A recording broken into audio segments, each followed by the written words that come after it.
Hello, lovelies. Is your favorite girl today? I hope you're keeping safe. That's actually important.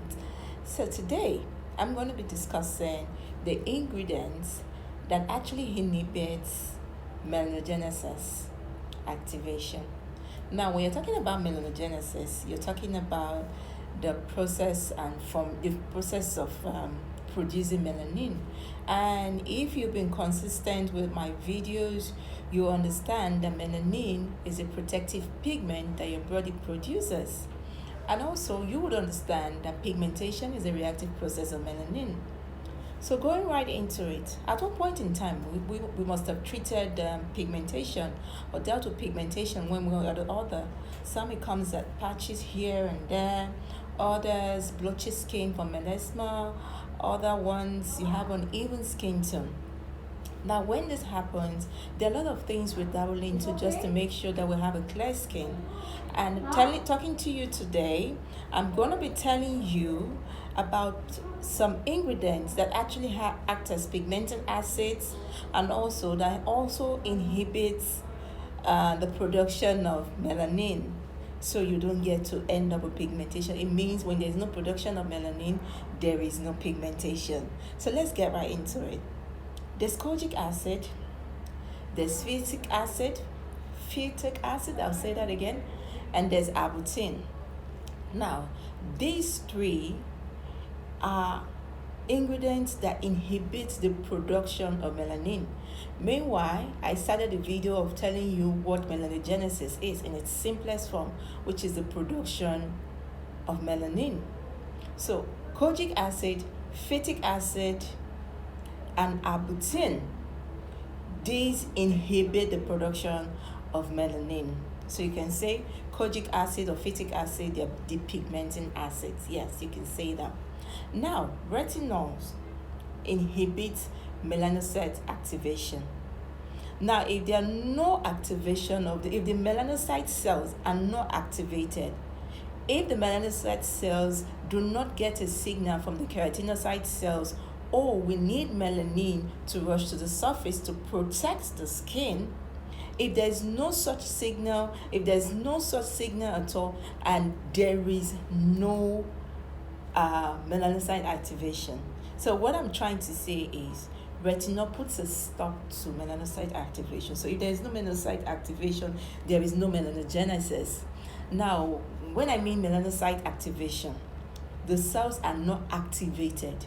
Now, these melanocyte cells are cells that actually they are responsible for the production of melanin.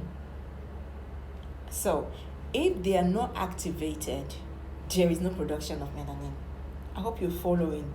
There's melanogenesis, there's melanocyte cells. And I hope you don't get confused about it. That's why I'm taking my time to actually put them out for you. Now, when I say retinol inhibits melanocyte activation, now I've talked about melanocyte activation. It means when the melanocyte cells, which are responsible for the production of melanin, are not activated. So imagine if the cells are not activated, if there's no signal passed to them, if there's no threat felt at all, there won't be pigmentation.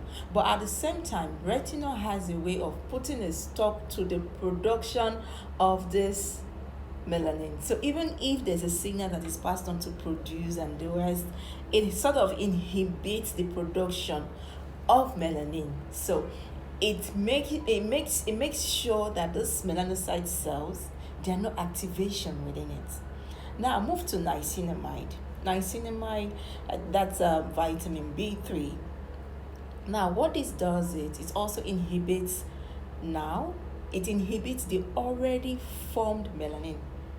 Now, there's a formed melanin, but have not been transferred to the surface, that is to your keratinocyte cells. The keratinocyte cells are the outermost layer of your skin. Now, because they are just in the skin and they've not been transferred yet to the outermost layer of the skin, niacinamide has a way of stopping it to come to the surface. So now, what it does is it puts a stop that there is no transfer of that melanin that has been produced to the surface. So when it puts a stop to the melanin, it doesn't come to the surface, so it's below the surface, below the keratinocyte cells. It cannot come to the surface, because once it comes to the surface, you have pigmentation already. So that's what niacinamide does. The ferulic acid. Now, what this does is it combats free radicals. It stops activities of melanogenesis. When I mean stops activities of melanogenesis, and it also acts as an antioxidant. Now, when I say stops melanogenesis, don't forget, melanogenesis is the production of melanin.